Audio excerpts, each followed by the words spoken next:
То есть, правильно я понимаю, есть какие-то семьи, которые готовы принять вот, проблемного ребенка или из проблемной семьи? Finns det såna speciella familjen som tar emot? Ja, de familjer vi placerar hos, de är alltid utredda. Att man gör en koll så att de inte förekommer i polisregistret eller hur är hemmet. Så man har gjort den här utredningen. Sen vill jag bara säga, sen finns det familjer som är hemska också. Men det här är inget vi oftast får veta innan. Utan vi gör vår utredning, allt ser grönt ut. De är inte dömda hos polisen till exempel, eller? Så. Jag är dömd för fortkörning. Nej, men sånt, kronofogden, sånt var, nej det brukar inte. Det är mer om du har gjort något emot ett barn eller slagit din man, fru eller så här. Lite grövre. Inte att du har en anmärkning på kronofogden. Det är inte, jag tror inte de tittar på sånt. Она говорит, что у нас всегда есть наготове семьи, которые заранее уже как бы обследованы, что там нет насилия в семье, что они не осуждены, что у них нормальная экономика. Я спросила, что у меня есть дело в полиции за превышение скорости на автотрассе. Я спросила, не видать вам детей, да? Она говорит, нет, это вообще не учитывается. Есть просто категории, по которым мы эти семьи обследуем для того, чтобы поместить там ребенка, и это делается заранее. То есть есть всегда семьи, которые... Эти семьи сами подают запросы? Det är familjer som önskar att få en sån omplacerad barn som utreds då i förtid. Ja, i förtid innan. Да, det kan finnas företag vi samarbetar med som har också familjer. De är alltid utredda, de här familjerna. Да, эта семья может сама заявить о том, что она хотела бы работать с такими приемными детьми. Мы заранее все это обследуем. Вот, и когда мы помещаем такого ребенка, то уже семья готова. То есть не надо это на ходу делать. Семья обеспечивает ребенка или ему выделяется какое-то пособие на это время? Vem finansierar barnet? Är det familjen som tar ekonomisk ansvar eller får familjen hjälp av staten? Vi finansierar, så vi ger till familjen ger till barnet. Социальная служба это финансирует, и социальная служба выплачивает определенные пособия семье, а семья уже расходует эти деньги на ребенка. Ja, så föräldrarna har ingen skyldighet när vi tar barnen. Поэтому, когда мы вынуждены изъять ребенка из семьи, то родители этого ребенка не несут никакой материальной ответственности. Så menar det ekonomiska skyddet. У них нет экономической обязанности обеспечивать. Какая может быть причина для того, чтобы забрать новорожденного ребенка, первенца, у матери? Vad kan det bli för orsak för att ta ifrån en nyfödd barn, första barnet, från mamma direkt efter från sjukhuset eller? Из родильного. Det där är jättejobbigt och svårt. Och det är sällan egentligen vi försöker undvika det. Men det finns fall, speciellt om föräldrarna har psykiska problem eller missbruk. Det är ofta sånt. Она говорит, что это очень тяжелый вопрос. Это такая крайняя мера, к которой мы прибегаем в очень исключительных случаях. Но чаще всего это происходит тогда, когда у родителей, прежде всего у мамы, психические проблемы или зависимость. Нарко- или алкогольная зависимость. Sen finns det fall där det finns mammor som skaffar män hela tiden. Och sen föder de och så tar vi. Och sen hör vi att hon är gravid igen. För hon har inte den kapaciteten att ta hand om. Och sen är det en man från ingenstans. Så där behöver vi, oftast är det sådana fall. Men det är oftast sådana fall där mamman eller pappan inte kan ta hand om barnet. Då har vi gjort en bakgrundscheck. Vi är förberedda. Det kan vara så att pappan får ta hand om. Men mamman får inte. Men det är sällan, det är jättesvåra fall. Jättesvåra. Och du måste ha jättestarka argument för den typen av. Это очень тяжелые случаи, и должны быть очень весомые аргументы для того, чтобы забрать ребенка новорожденного у мамы. Но иногда бывает так, что мы знаем, есть какое-то количество женщин, которые рождают как на конвейере. Все время новые мужчины, и все время мама беременная, и все время каждый год рожает. Вот тогда мы уже как бы заранее знаем, что вот родит эта мама и не сможет заботиться о своем ребенке. Но иногда бывает так, что папа нормальный, адекватный, и тогда, если мы видим, что мама не может заботиться, а папа может, мы отдаем ребенка. Такое бывает. А какой алгоритм помощи уязвимым семьям? Ну, самые основные моменты. Может ли она проговорить? Чаще всего, что они применяют? Вот выявили они уязвимую семью, да? Там, какую помощь они прежде всего оказывают, чтобы оставить детей в семье, психологическую, финансовую? Что чаще всего они делают? Om ni får en sån anmälan om en familj som har problem, vad finns det för instrument för att hjälpa den här familjen? Då får man kolla, ibland säger familjen vi behöver hjälp med att hur ska vi gränssätta min ungdom? Så jag säger nej, du får inte gå ut efter 22:00. Jag behöver hjälp, hur ska jag säga det? Då kan det finnas familjebehandling, det kan finnas olika kontaktpersoner. En som kommer och tar ut ditt barn kan man säga en gång i veckan för att barnen ska komma ut ur familjen. Så familjebehandling, det är mer samtal, det är det som finns. Och jag vill säga, vi lägger oftast in familjebehandling när vi har placerat ett barn. För att vi ska jobba med föräldrarna, för att målet är att barnet ska komma hem till föräldrarna. Есть разные инструменты помощи. Например, если родители не могут сами границы очертить для своего подростка, то мы тогда работаем со всей семьей. Есть такие семейные терапевты, которые работают со всеми членами семьи и разъясняют родителям, как они могут ограничивать своего ребенка, как правильно поставить вот эти границы, и одновременно работают с ребенком тоже для того, чтобы разъяснить, какие права и какие одновременно обязанности есть у подростка. Вот. И всегда цель такая, что если мы изымаем ребенка из семьи и помещаем его где-то вне семьи, то цель всегда вернуть ребенка в семью. Не забрать навсегда, а вернуть. Så jobbar man, är barnet placerat, men vi jobbar med familjen. Och barnet, men barnet bor i sin familj.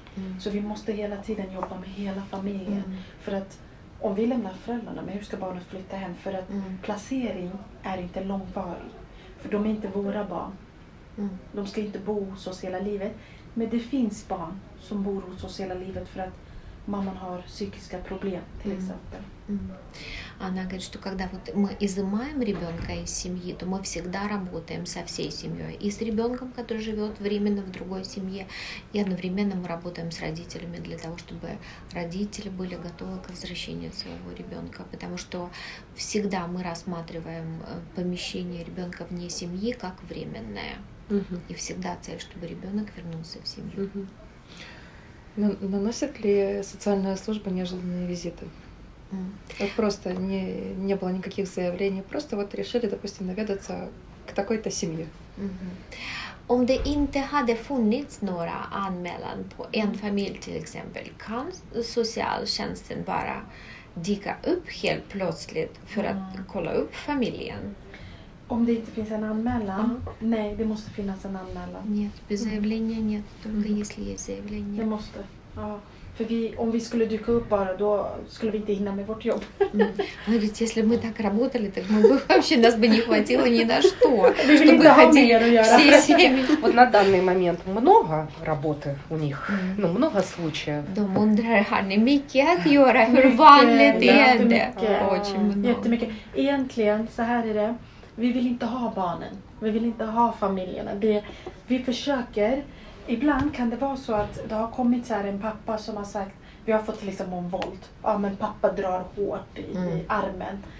Då, om han erkänner bara, oj, det är så jag har vuxit upp. Jag kan inte bättre. Jag försöker tysta honom, men han blir inte tyst. Då säger vi, okej, då jobbar vi med familjen. Familjebehandling. Barnet bor där kvar. Det är inte så att vi tar, för då behöver vi jobba med pappan eller mamman. Och då har vi familjebehandling direkt in. Medan vi gör också utredningen. För då har han sagt vad det är problemet. Och då oftast det är så vi vill jobba. För vi vill barnen ska vara, för när de bor hemma då är de tryggast. Det är deras rum, det är deras föräldrar. Så, ja. Она говорит, на самом деле мы не хотим изымать детей, не хотим, это не наша цель забрать детей. Мы всегда хотим, чтобы дети жили в семье. И если, например, бывают такие случаи, что кто-то заявил на папу, который, например, очень жестко там ребенка схватил и там зажал его, вот, и заявили на этого папу, мы приходим в семью и начинаем как бы разговор с папой, почему так? И папа говорит, так меня самого так воспитывали, меня тоже родители так, например, там жестко обходились со мной. И тогда, если он это признает, то мы работаем с папой и говорим, что это было тогда, это было с тобой, в другой стране, в другое время, сейчас ты здесь, и здесь действуют другие законы. Вот поэтому мы тогда работаем со всей семьей для того, чтобы разъяснить, что здесь это недопустимо. То есть это не может быть в один день, вот у нас ходят среди русскоговорящих такой слух, что папа привел или девочку, или мальчика за руку насильно в школу, потому что папе надо было на работу, ребенку не с кем оставаться, ребенок плакал, в школу не хочу по каким-то своим причинам. Папа за руку притащил, и вечером уже папе ребенка не отдали. Вечером уже ребенок со школы не вернулся, он уже поехал куда-то. Это конкретный случай, вы знаете? Ну вот говорят, слухи ходят, слухи, да. Да, слухов вот очень много ходит. Да, возможно ли такой вариант? Потому что из уже изложенного, я так поняла, это долгий процесс изымания. И так невозможно. Утром привел ребенка, пусть там и обидел, пусть они узнали, а вечером уже родителям его не отдают. Det går rykten bland rysktalande och ukrainsktalande på nätet som till exempel om barnet vägrar gå i skolan och föräldrar eller pappa tar barnet i handen och lämnar och säger nu måste du, det är skolplikt, nu måste du gå i skolan, du får stanna här till skoldagen är slut. Och så barnet kanske inte vill och skriker och sparkar och sånt. Och de har hört att lämnar pappa barnet i ett sånt tillstånd på skolan så dyker upp socialtjänsten direkt för att pappa använder våld för att ta barnet till skolan, och så efter skolan så åker inte barnet hem till pappa utan det placeras direkt på ett annat. Och då beror det här handlar det om barnet, pappan, kommunikationen.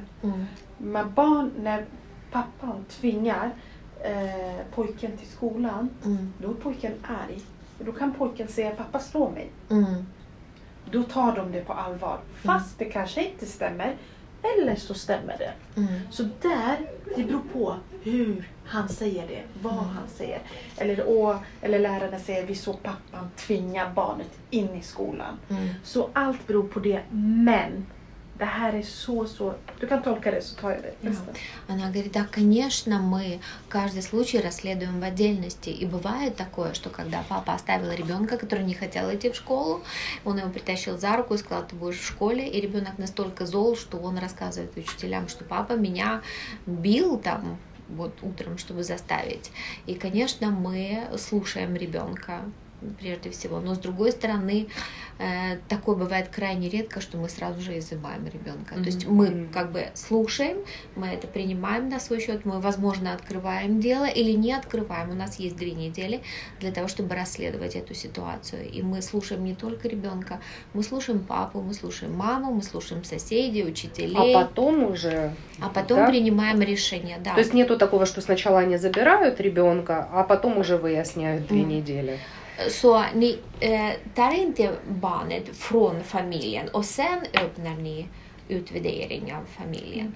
Det beror på, för vi måste ju få en orosanmälan först. Och vi ser att skolan ringer och säger barnet är jätteledsen och har tvingats hit. Vi ser att skolan, då tar vi emot det. Det blir en orosanmälan. Men sen måste vi prata med barnet. Och där vad barnet säger, beroende på hur vi bedömer. Barnet säger, jag vill inte gå hem. För oftast kan det vara i det fallet. Jag vill inte gå hem, jag är jätterädd. Varför? Pappa slår mig. då behöver vi ta det allvarligt, även om det inte stämmer. Vi ser att barnet är bara arg på pappan. Men det blir en orosanmälan för att skolan har ringt. Men tar ni ifrån barnet då direkt? Det på eftermiddagen? Det kan hända, men vi behöver också prata med föräldrarna. Vad är det som har hänt? Okay. Det kan vara så att vi låter barnet vara hos oss i kontoret tills vi vet vad föräldrarna säger. Om föräldrarna säger nej, men det är på grund av skolan, han gör så. Okej, men då behöver vi prata om det. Det kan ta 4 timmar det här bara. Prata med barnet i den dagen. Oftast vill vi inte placera direkt, utan då behöver vi prata med föräldrarna. Okej, men vad är det som gör att det här barnet inte vill gå till skolan? Det är där problemet är. Så det är jätteenskilda fall. Men oftast i sådana fall, då behöver vi prata med barnet. Och utifrån vad barnet säger, då agerar vi. Annars, föräldrarna direkt. Vad händer här? För han känner sig tvingad och han är jätteledsen. Она говорит, крайне редко бывают такие ситуации, когда мы вынуждены сразу изъять ребенка из семьи. Мы прежде всего говорим с ребенком, и то после того, как, например, вот если в случае, когда папа притащил ребенка, и ребенок очень сильно расстроен и говорит, что папа меня бьет, школа обязана заявить в социальную службу, социальная служба тогда вмешивается, прежде всего говорят с ребенком, говорят с родителями этого ребенка, и это можно выяснить буквально там в течение 2 часов. Но крайне редко такое бывает, что мы сразу же видим, что то, что говорит ребенок, это подтверждается, и мы изымаем сразу. Вот, типа. То есть не каждый раз родителям озвучивают причину? Обязательно, да. Обязательно. Så föräldrarna vet om orsaken, varför. Det är inte så att ni tar ifrån barnet utan att säga någonting till föräldrarna. Nej, vi måste informera. Nej, så fort vi har rätt att prata med barnet ensam utan att föräldrarna vet. Det är nummer 1. Men när vi så fort vi pratar med barnet måste vi ringa föräldrarna. Она говорит, у нас есть право разговаривать с ребенком без присутствия родителей. Но как только мы поговорили с ребенком, мы выяснили, что происходит на самом деле, мы обязаны позвонить родителям и поставить их в известность. Даже если все в порядке? Даже если все в порядке. Они информируют родителей, что... När ni pratar med barnet och det stämmer inte att pappa slår eller någon slår i familjen, allt är bra i familjen, bara att barnet är arg på föräldrarna. Ni måste ändå ringa föräldrarna och säga vi har pratat med barnet. Och vi måste prata med föräldrarna. Да, обязательно всегда. Då här är en aktualisering. Innan utredning. Sen bestämmer vi, okej, ska vi inleda utredning? Behöver vi jobba med familjen? För imorgon kommer barnet inte heller vilja gå. Då ger vi en insats, direkt familjebehandling. И в таком случае, вот когда мы поговорили с ребенком, мы должны выяснить для себя, открываем мы дело или не открываем. Потому что, может такое быть, что сегодня вроде бы все нормально, никто этого ребенка не бьет, но на самом деле завтра этот ребенок опять за руку притащен в школу и тоже не хочет идти. И тогда мы как бы уже, если это повторяющийся фактор, то мы все-таки вынуждены этой семье определенным образом помогать, и мы тогда подключаем семейных терапевтов для того, чтобы они помогали семье. Ранее было сказано, что люди могут обращаться в свою коммуну по месту прописки. К примеру, украинская семья, которая не прописана, как она может обратиться за помощью? Om det är en ukrainsk familj som bor här tillfälligt, som har tillfälligt uppehållstillstånd, vad ska den vända sig till? Den kan på vilket sätt? С каким вопросом? Может быть, нужен психолог. Вот в связи с военными действиями в Украине очень многие морально истощены, да, допустим, и дети могут где-то быть напуганы или еще языковой барьер, когда дети не хотят идти в школу, потому что или в садик, я не понимаю языка, я туда не пойду. Очень многие дети, кстати, да, отказываются ходить в садик. Это реальные случаи у нас, где они не понимают язык и элементарно, допустим, говорят, я хочу в туалет, которые уже могут высказаться, и их не понимает воспитатель, а они, допустим, не додумываются показать действием как-то. Вот как помочь этой семье, куда ей обратиться? Vad gäller ukrainska familjer nu som har flytt från kriget, oftast är det så att barnen är traumatiserade och rädda. och har psykiska problem och sover dåligt och kissar på sig och liksom, det är många fall när barnet som mindre barn som skulle gå till dagis vill inte göra det på grund av att de inte förstår språket och känner sig otrygg på dagis. Vad ska de här familjerna vända sig till för att få lite hjälp med någon psykolog? De kan vända sig till exempel när det gäller barnen, då finns det skolläkare, skolkuratorer, på dagis. På förskolan har de rätt att ta in, men här handlar det om att förskolan och föräldrarna måste ha ett samarbete. Föräldrarna, det var det jag skulle också säga när barn vägrar till exempel gå till skolan. Det här är jätteviktigt att föräldrarna måste kommunicera med skolan. Inte säga någonting alls. De måste säga, vet du, jag har jättesvårt få upp min son komma till skolan. Han vägrar. Hur kan vi hjälpas åt? Då kan barnpsykologen på skolan hjälpa. Men förskolan har också rätt. De har skyldighet att hjälpa till eller vidarebefordra föräldrarna till det. Men det är viktigt med information att mitt barn har trauma, mitt barn har det. Jätteviktigt. Я ska fortsätta med Она говорит, что в данном случае очень важно, чтобы родители общались с персоналом в школе или в детском саду. В школе есть детские психологи, которые могут быть подключены. В детском саду тоже у них как бы у самих нет, если это отдельный там детский сад небольшой, но они имеют право привлекать психологов для помощи вот таким вот детям. Но очень важно, чтобы родители не молчали, вот как бы не делали вид, что проблемы нет. А если есть такая проблема, чтобы они обязательно разговаривали с персоналом в школе или в детском саду и говорили, что у меня, например, ребенок школьного возраста, который просто категорически отказывается утром вставать и идти в школу. Школа должна подключать психолога, потому что в Швеции школа обязательная. Вот, и если что-то не работает, то есть помощь, которую можно получить, но за ней нужно обращаться. Но родитель самостоятельно не должен давить психологически на ребенка, да, вот заставлять, вести, тащить. Угрожать. Если не пойдешь, не покормлю. Vad har föräldrarna för skyldighet mot sitt barn? Måste de med våld ta upp barnen från sängen och dra till skolan? Eller vad har föräldrarna för? De har skyldighet att barnet får en utveckling. De har skyldighet att barnet får mat, sova, rutiner. Men de har också en skyldighet att prata med barnet. För jag vet att det är jättesvårt när man kommer från andra länder, men ibland är det så här, gör bara det. Men barn behöver förklara. Vet du behöver göra det här för att du ska utvecklas och utbilda dig eller göra någonting bra. Och det idag är fredag, sen har vi fredagsmys. Alltså till exempel, du behöver förklara för barnet. För när du säger bara, vakna, gör så, barnet kommer, okej, men varför? Jag får ingen förklaring. Och det är så som vuxen också. Men man får kanske säga, okej, sover barnet i tid? Varför får den, alltså lite så att det är motivering, tyvärr. Det är jättejobbigt som förälder, men förklara.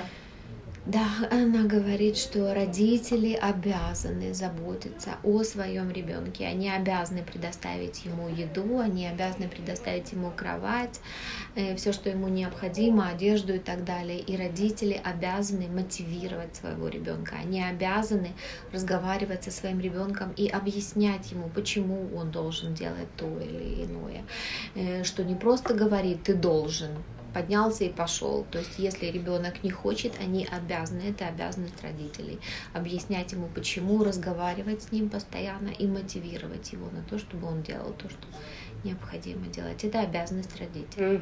И, может быть, если родитель плохо справляется со своей обязанностью, это тоже уже возникает проблема, которую надо решать с социальными службами.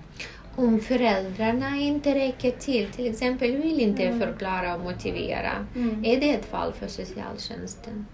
Nej, det behöver inte vara ett fall, men kanske föräldrarna behöver hjälp. Då kan de ansöka om hjälp. Hur kan jag liksom... Frivilligt? Frivilligt, ja. Она говорит, что такие родители, которые сами не могут, ну мы же все разные, кто-то может, кто-то не может, да. Но у родителей есть право обратиться за помощью в социальную службу и для того, чтобы спросить, как я могу, что мне нужно сделать. Вот, помогите мне, пожалуйста. Они могут добровольно обратиться в социальную службу за такой вот психологической помощью и поддержкой. Сейчас я задам, наверное, один из самых важных вопросов для очень многих украинских семей интересует это. Ну, у нас так принято, что дети помогают по дому. Да? Как вот к этому относятся в Швеции? Есть ли у детей какие-то обязанности свои по дому, кроме своих вещей, там, где содержание их в чистоте? И могут ли дети оставаться одни дома? Из какого возраста они могут оставаться одни дома? Потому что в Украине это, ну, в принципе, распространенная практика, когда там 8-летний ребенок может остаться дома совершенно один, приготовить себе на газовой плите суп, я не знаю, что-то еще. То есть дети очень более самостоятельные. Да. Как к этому относятся в Швеции и с какого возраста вообще можно одним остаться детям дома? Det är frågan också om i Ukraina är det väldigt vanligt att barnen hjälper till i huset. Att de har sina skyldigheter, att de till exempel duckar av eller går ut med skräp eller hjälper till med städningen. Och jag vet att ukrainska föräldrar tvingar sina barn till sådana hemmasysslor. Hur ser Sverige på det här? Att barnen blir tvingade. Och så en annan fråga. Det är väldigt vanligt i Ukraina att barnen lämnas ensamma hemma. Att barnen till exempel under några timmar är hemma utan vuxna och även kan laga egen mat på en gasspis. Och då är föräldrarna oroliga. Hur ser man på det i Sverige? Från vilken ålder och hur många timmar får barnen vara ensamma? Och vad får de göra och inte göra? Gasspisen är kanske jättefara för ett 8-årig barn och barn får inte. När det gäller den första frågan om hushållssysslor, grejen är, det där finns inga bestämmelser. Det är klart om du låter en 5-åring sitta och städa och liksom göra, det beror på åldersmässigt, men här handlar det om att återigen så här, vi bäddar sängen, du dukar med mamma, att man lär sig, det är inget konstigt med det. Men inga tvång, men att man hjälps åt, till exempel, oftast pratar man om att barnet i sin egen område är viktigast att börja med, typ städa sitt rum, bädda, hjälpa ibland, så här, kan du hjälpa mig ta ut sopor, det är inga konstigheter. Så det är inget så här att vi går in, det är, men om du tvingar 24/7 barnet på någonting med våld, då är det ett problem. Ja, då är det ett problem. Men att barnet lär sig liksom ta ansvar, det är inga konstigheter. Она говорит, что ничего странного нет в том, что у ребенка есть какие-то обязанности по дому, и что вы привлекаете детей к тому, чтобы они помогали. Это только плюс.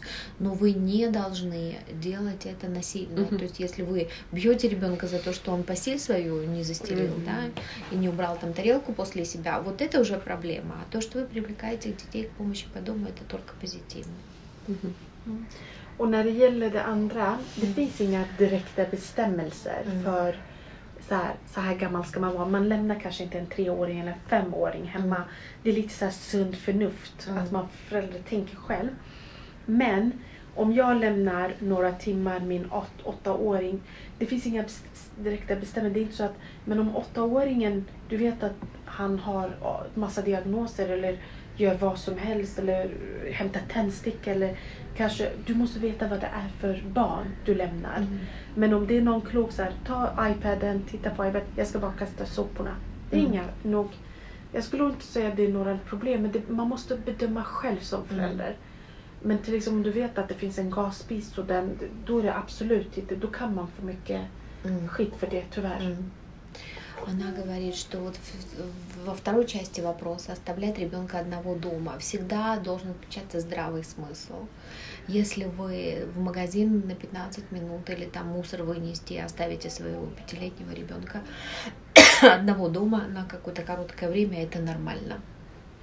Но если даже ребенок постарше, например, ему 8 лет или 10 лет, и у него масса диагнозов, естественно, что вы знаете, что у него есть такая склонность к, не знаю, как по-русски это сказать, что он может сам сделать что-то такое, например, там поджечь что-то, то, естественно, вы должны знать об этом и понимать, что его вообще нельзя ни на минуту оставить одного без присмотра. А если он здоров?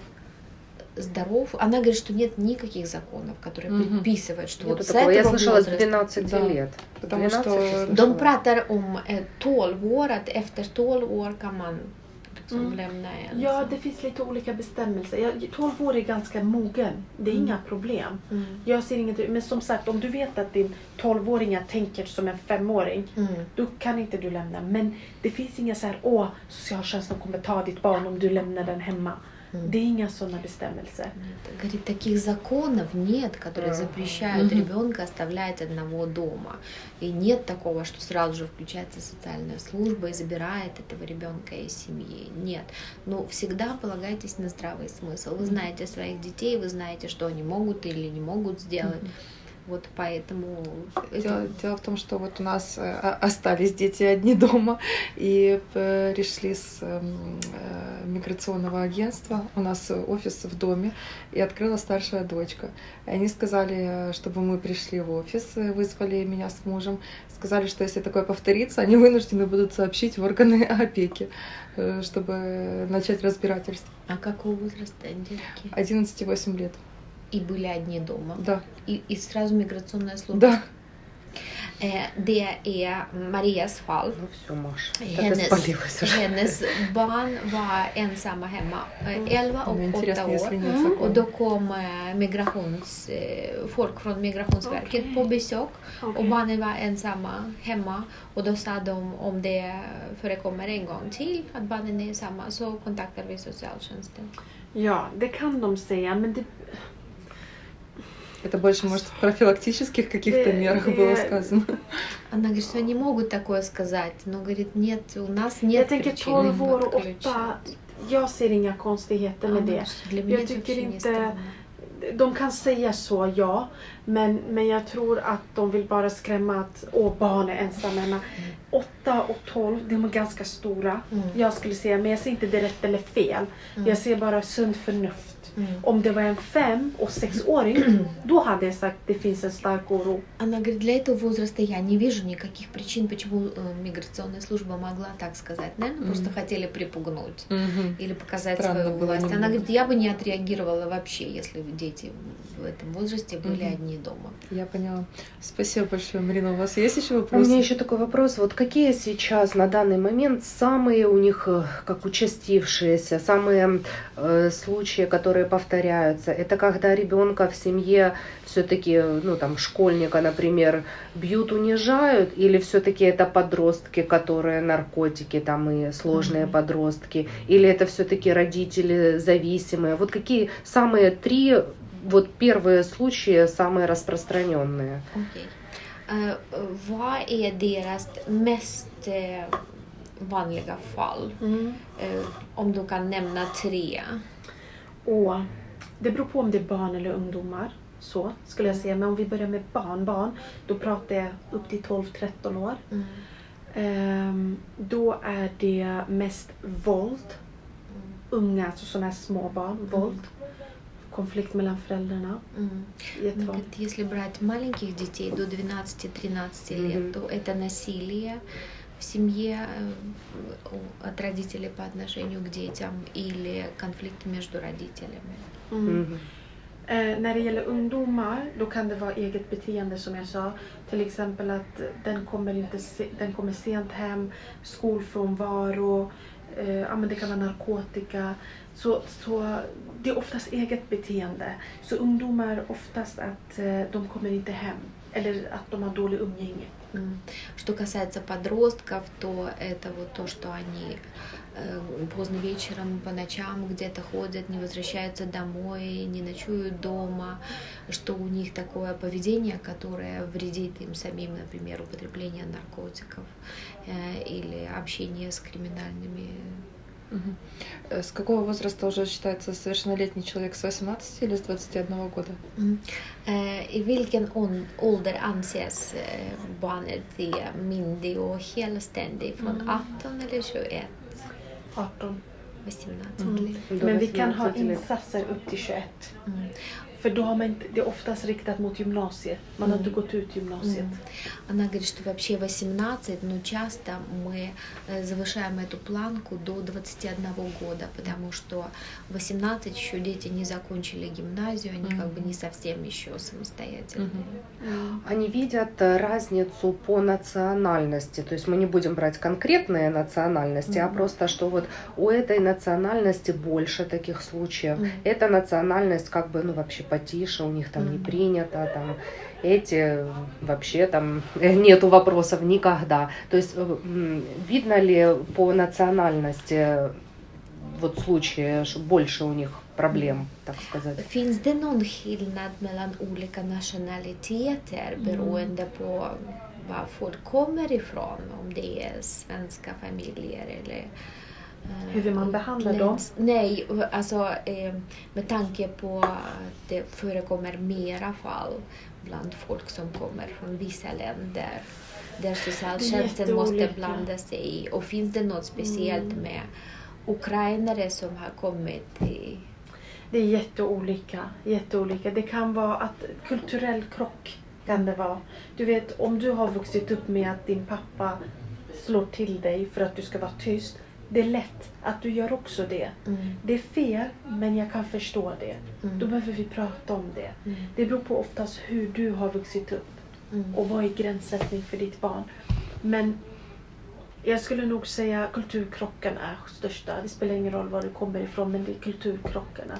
Она говорит, самая большая проблема это вот эти культурные столкновения, когда, например, где-то в какой-то арабской семье абсолютно нормально, что папа там шлепает ребенка за то, что ребенок не слушает или хочет, чтобы ребенок замолчал. Вот. И тогда папа понимает, что он неправильно делает, потому что в Швеции это нельзя. В Швеции запрещено любое физическое насилие по отношению к ребенку.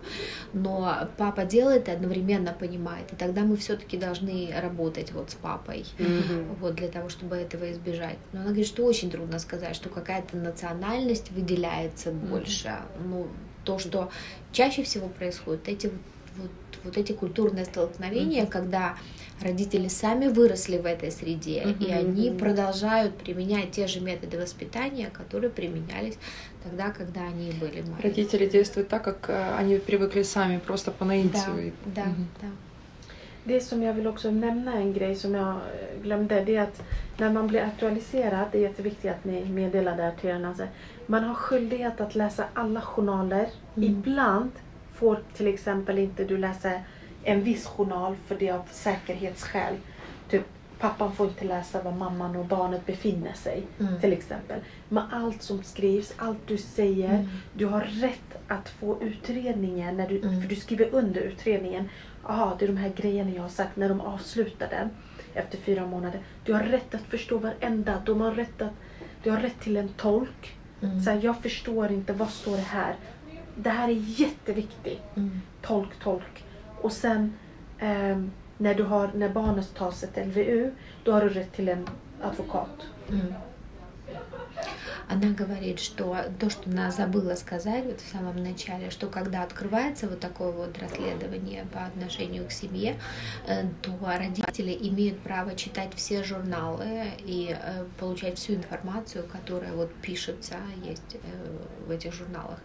И что, если вы не понимаете, что там написано, если, например, какой-то очень формальный язык, который сложно понять, вы обязательно имеете право на переводчика. То есть вы должны понимать каждое слово, которое там написано. Прежде чем вы подпишете какую-то бумагу, вы должны понимать от А до Я все, что там написано, чтобы вы... То есть обязательно информируется семья о том, что происходит. Да, обязательно. Ну, не будем задерживать. Да, спасибо огромное, что вы уделили нам время, ответили на наши вопросы и развеяли многие мифы. Да, не так страшно, как мы боялись. Ni har inga andra frågor? Других вопросов нет у вас. Мы все уже узнали. Да, det har varit väldigt aktuellt för många familjer. För det är läskande att flytta till ett annat land och inte veta vilka regler som gäller här. Precis. Ja, men jag vill bara säga att jag förstår socialtjänst, det är skrämmande. Och det här man ser på sociala medier, polisen tar barnet. Det är inte så socialtjänst är. Jag vill bara markera det. Det är en video på 1000 fall. Då finns det starka skäl. Då har vi pratat med familjen. Vi kommer ta barnet och familjen säger nej. Då har vi ganska stora skäl. Och det är domstolen som fortsätter sen LVU-et. Så vi har 2 veckor på oss. Vi tar beslut 2 veckor. Sen är det domstolen. Så föräldrarna har rätt till advokat. Rätt till att säga sitt. Barnet har rätt till advokat. Så alla de här grejerna. De har ju mycket rättigheter också. Och det här är jätteviktigt. Okej, vad är min advokat någonstans? Och var ärlig. Säg jag har problem med mitt barn. Barnet vägrar sova. Var ärlig om de här grejerna. För då är du inte sämre förälder. Она говорит, что я понимаю, что в социальных сетях очень много слухов о нас ходит. И есть определенные видео, где показывают, что социальная служба забирает детей. Но это один случай из тысячи. И для того, чтобы мы действительно пришли в семью забирать ребенка, должно быть решение суда. И вы имеете право на адвоката. И дети имеют право на адвоката. И постоянно идет диалог. И родитель как бы должен проговаривать все, он должен общаться с социальной службой, говорить, что да, у меня есть проблемы с моим ребенком, помогите мне, пожалуйста. И тогда есть масса ресурсов, которые подключаются в данном случае для того, чтобы помочь этой семье. И забирать ребенка из семьи — это самая крайняя мера, которую социальная служба вообще не хочет делать. Но иногда она вынуждена это делать, потому что другого выхода нет. Но это крайний случай. Och en annan grej, idag, speciellt killar, jag vet att i många kulturer vi ser tjejerna ska vara hemma och så här striktare och killarna ska ut. Men idag, socialtjänsten blir glada om man är lite hårdare gränssättning. För att killarna, de hamnar ju mer i kriminalitet. Så det som är viktigt som förälder, som ni har skyldighet, att veta vad är era barn. Det är jätteviktigt. Och inte hänger ute klockan 12 på kvällen. Det får de inte. Она говорит, что социальная служба очень рада и позитивна, когда родители ставят четкие границы по отношению к своим детям и требуют от своих детей, чтобы они не шлялись где-то по ночам, а чтобы они были дома к определенному времени. Потому что это обязанность родителей следить за тем, где находятся ваши дети поздно вечером или ночью. Вы должны ставить такие границы, начиная с самого раннего возраста и заканчивая 18 или 21 год. Och svenskarna brukar använda ett uttryck som jag tycker är ganska bra. De brukar säga, så länge du bor under mitt tak är det mina regler som gäller.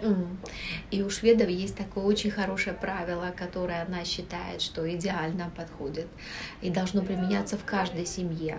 Когда вы говорите ребенку, что до тех пор, пока ты живешь под моей крышей, действуют мои правила. Когда ты будешь жить отдельно, ты будешь устанавливать. Мы это часто детям говорим. Ja, de säger ofta det till sina barn. Det är jag som bestämmer. Så länge ты... Jag har ett ansvar. Ja, правильно. Надо говорить, что это я решаю, это моя ответственность, это моя обязанность как родителя устанавливать границы. И вот так вот действует в нашей семье. Да, у нас уже тот возраст, когда старшая дочка говорит, а почему ты мне так говоришь, а вот ты так делаешь? Я говорю, потому что я твоя мама. Говорю, а вот когда ты вырастешь и у тебя будут дети, вот тогда ты делай как хочешь, а я сейчас делаю так, как я должна, потому что у меня есть определенные обязанности по отношению к тебе. Не всегда ей нравится. Ja.